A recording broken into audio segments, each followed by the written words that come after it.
I mean, you've kind of been through the whole implosion of the music business and the Yeah. change from you go into a studio to do something to all of a sudden you're doing everything in the box and you can do it at home. So you've Yeah. kind of seen that whole Well, I transition. started in the box.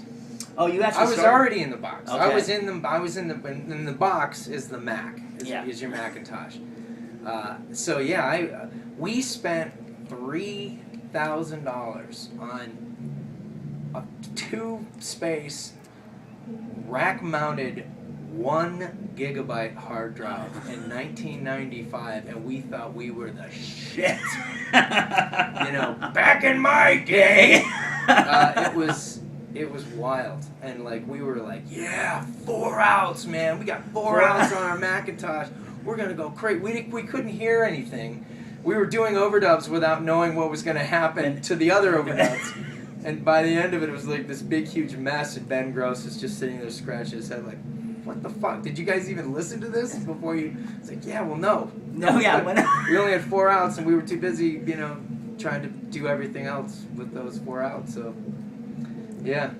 So But we did the whole record inside a little house in Rocky River with... Everything was packed in road cases because we were just going to keep the studio running around with us, and then eventually...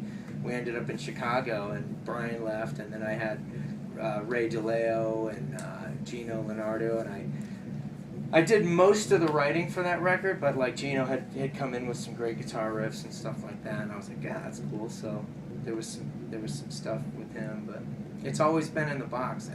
Filter has never literally gone into a studio and said, okay, let's start from the drums, and it was always like, okay, well, the last record was the first record where we kind of did that, where it was like, okay, let's really go in and do the drums, and then we'll replay everything to the drums. And then it was kind of obvious to Bob that, like, I'm going to edit. I'm going to continue to edit, and I'm going to have to play all these things over again. So he knows that, like, drums could probably be the last thing to go down.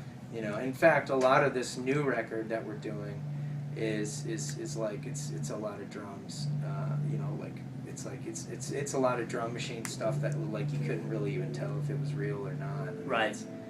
It's gotten that easy to completely convince the audience that